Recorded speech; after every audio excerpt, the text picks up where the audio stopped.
ভোটে জিততে সবাইকে জেলে পুরে দিচ্ছে, এমনটাই সরাসরি অভিযোগ করলেন মমতা বন্দ্যোপাধ্যায় ভারতীয় জনতা পার্টির বিরুদ্ধে।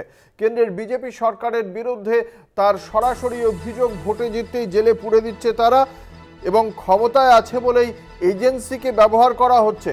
কি বলেছেন মুখ্যমন্ত্রী, শোনাবো।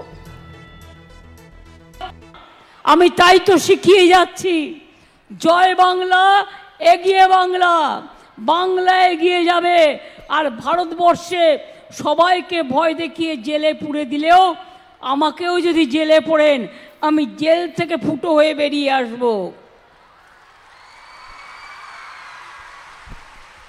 মনে রাখবেন, নির্বাচনে জেতার জন্য সবাইকে জেলে পুরছেন। আমাদের সবাই চোর আর আপনারা সাধু। চোরের মায়ের বড় গলা, শূন্য কলসি বড্ড বাজে বেশি।